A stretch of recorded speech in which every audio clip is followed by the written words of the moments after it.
السلام عليكم. ازيكم عاملين ايه؟ هنعمل معاكم اكله بسيطه النهارده من 3 مكونات. هنعمل معاكم الكبيبه، كفته الكبيبه. حطينا معاكم ايه؟ البصله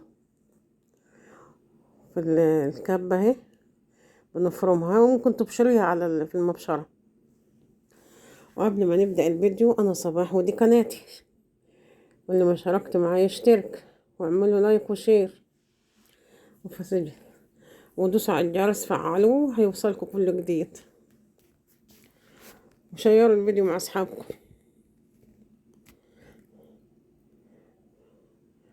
ونضرب البصلة بصلة ضربة حلوة كده، ضربة ناعمها يعني. وده أزيد من ربع كيلو بشوية لحمة مفرومة. وده ربع كيلو برغل، غسلته نضفته وغسلته غسلة حلوة ونجحته يجي ساعة. ودي بطاطستين مسلوقين ومهروسين.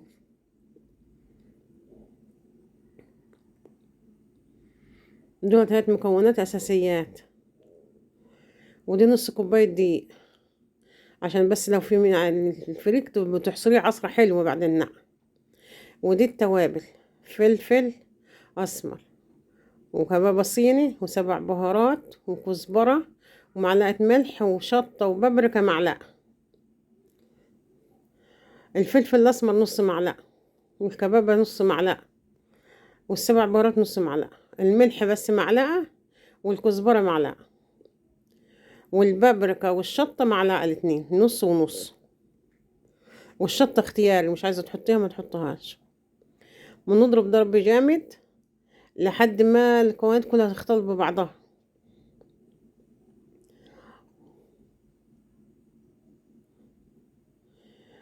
هنا الدقيق وانا حطيت معلقه كربونات، اللي هي كربونات بتاعه الطعميه. ما عندكش كربونات حطي نشا، حطي سوري، حطي بيكنج باودر، لحد ما تبقى عجينه كده.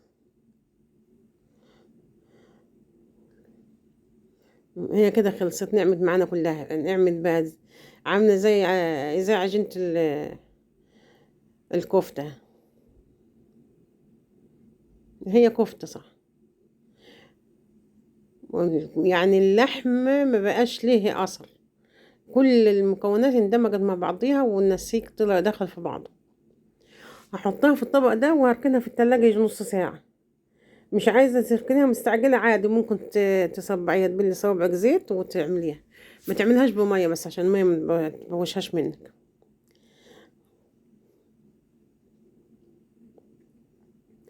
ما خدش وقت، واكلة جديدة وجميلة، يعني حلوة، حاجة جديدة علينا، خفيفة كده. والخلطة دي مع بعضها بتديكي كمية حلوة يعني. انا حطيتها في التلاجة، وهعمل معاكم الصلصة على ما تستريح هي في التلاجة شوية. انا حطيت معلقتين زيت ومكعبين زبدة. وده بصل، يعني ممكن تقولي بصلة كبيرة او 2 صغير وسط، عشان بس انا مجمداه في الفريزر. هبقى انزله لكم تاني البصل، في طريقة الفرم والتخزين تاني في الفريزر. انا عاملاه معاكم على القناة، اللي عايزه يخش على القناة هيلاقيه.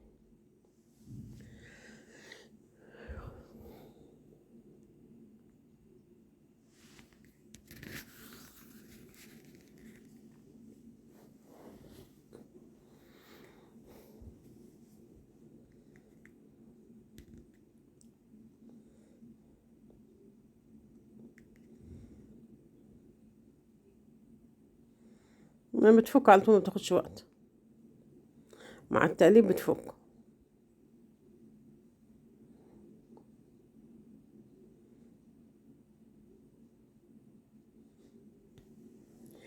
ما تنسوش اللايك، الاشتراك، اللي ما اشتركش معانا يشترك. ما تنسوش دعواتكم للفلسطينيين، اخواتنا وحبايبنا واهالينا في فلسطين. ربنا يفك ازمتهم يا رب، ويفك كربهم. دول 4 فصوص توم. انا ما لقيتهمش، دوست عليهم بالسكينة فرمتهم بالسكينة، خرطتهم خريطة رفيعة يعني. بتطعم معاك البصل، بتدي طعم حلو. وانا على فكرة ما حطيت في اللحمة برضو مع البصلة، حطيت فصين او 3 يتفرموا معاه.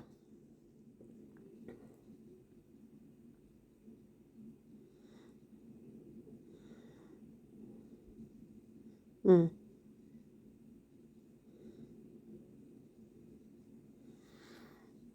هما يدوبك كده هياخدوا تسوية البصلة لأن البصلة اصفرت. وده فلفل حامي أخضر أنا فرماه وحطاه في التلاجة. ده اختياري، مش عايزة تحطيه ما تحطوش. معلقة، حطيت معلقة، اختياري تماما، بس بيدي طعم حلو.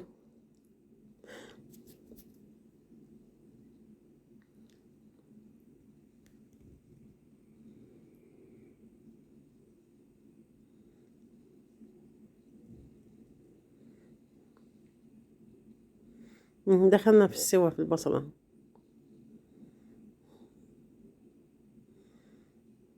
ممكن تكون بالقطع عليها كده، مش لازم تسويها قوي يعني. انا بحمرها زي الحاجات البصلة التقلية القديمة.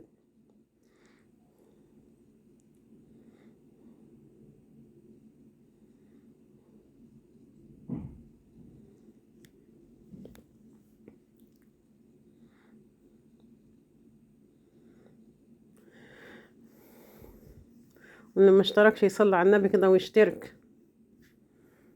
اشتراككم بيكترنا، القناة تكبر بيكم.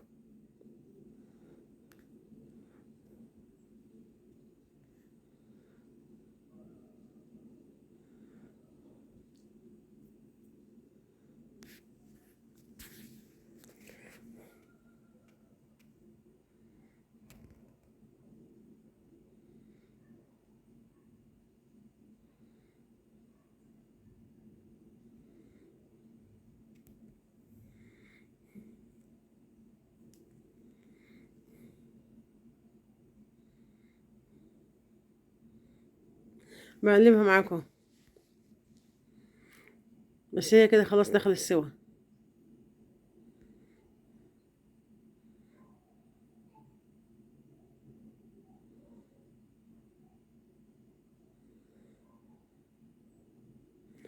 وده كل إلا ربع قوطة صلصة.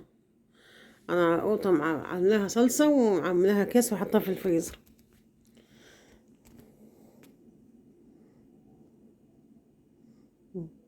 نحركها كده بس شوية عشان بس البصلة ما تتلسحش برضو مننا، عشان تبرد الحلة.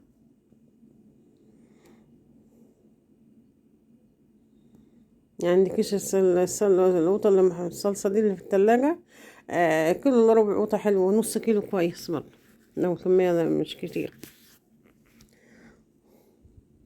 دي حبة مية، معلقتين 3 كده قد مكان الصلصة اللي كنت حطاها، لأن أنا فضيت الكيس في الطبق هو متلج. مم.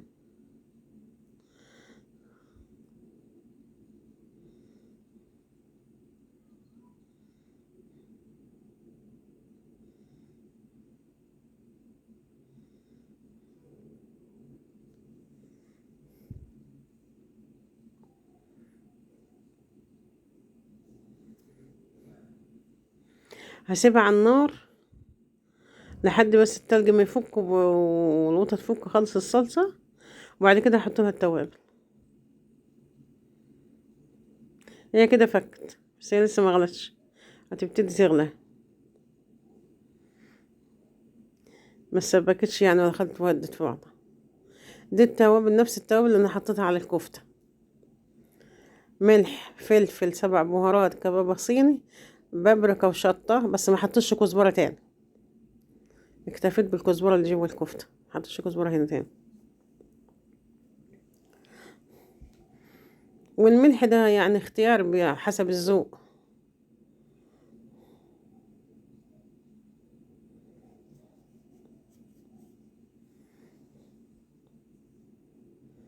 وهنا انا جبت الكفتة من التلاجة ونقلت وطيتها على البوتاجاز على الصلصة، ودي شوية زيت ودي الكفتة، وده طبق صينية طبعا تسلس عريض هنطلع فيه. بتبلي صوابعك زيت وبتكوريها، مش صوابع ولا حاجة ولا جبيب، كور عادية زي تاجود باشا كده. م. كل ما كانت صغيرة كل ما كانت أحلى.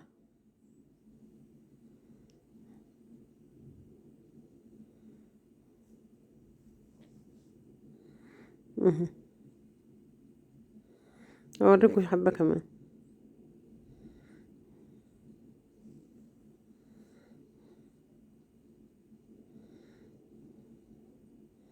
بتبلوا طراطيف صغيرة كده بالزيت، متاخدش زيت كتير، ممكن معلقتين تلاتة يكفوا.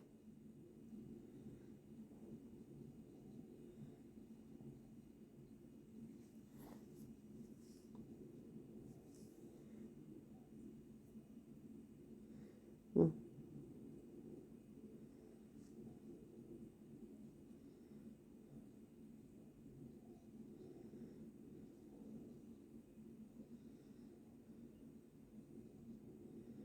دي لقيتها كبيرة عن اخواتها فشلت حتة منها. م.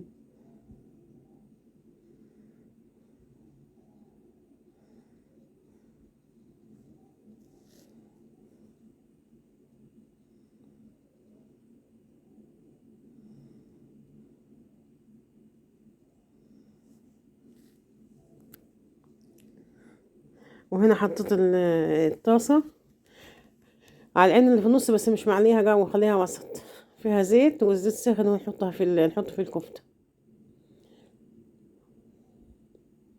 لفينا الايد لجوه، عشان الايد لما بتاع الطاسة ولا الوقت تبقى لجوه بيبقى امان شوية. م. وخصوصا البنات اللي معاها عيال صغيرة، جنبك عيل يعني طالع ولا داخل في المطبخ، تبقى تخلي بالك. وربنا ان شاء الله ما يجيبش حاجة وحشة بإذن الله لينا ولكم للجميع يا رب. ربنا يسلم. م. وهسيبها معاكم مش هفصل لحد ما اقلبها واطلعها، مفيش ولا واحدة فكت.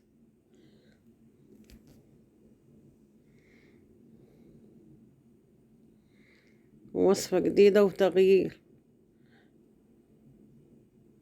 فراخ ورز وفراخ ورز وفراخ ورز، نغير شوية.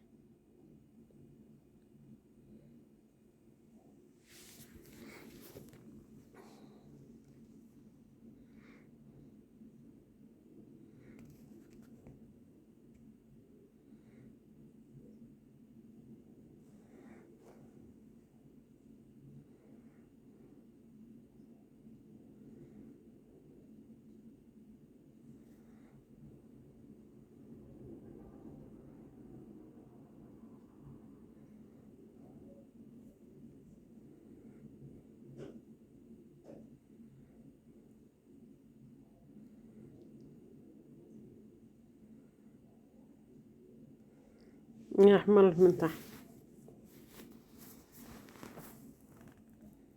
نقلبها معاكم.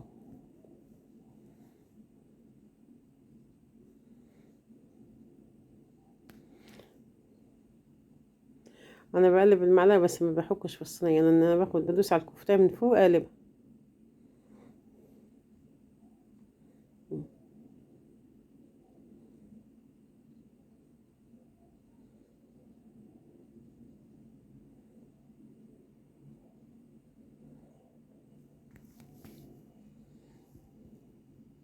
طلعها معاكم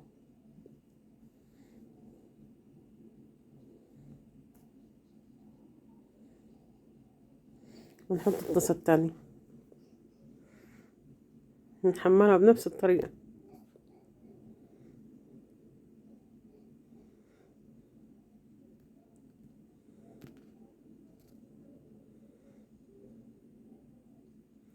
مهم.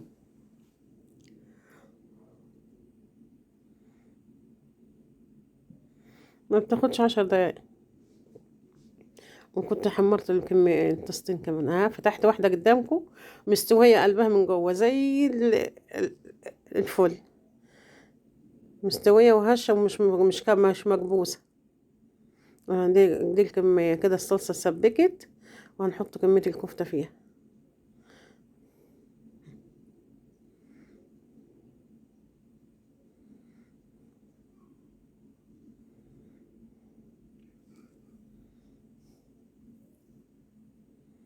اها، لحد ما استوت خلاص، ولا واحدة اتكسرت حتى ولا اتفتحت، زي ما هي سليم. تحس ان انت بتاكلي بتحطي زلابية. خلصت معانا اهي، هنوز نغرف معاكم الكفتة. وصفة سهلة وبسيطة. وعملت جنبها رز بشعرية، وطلعت جنبها مخلل ترشي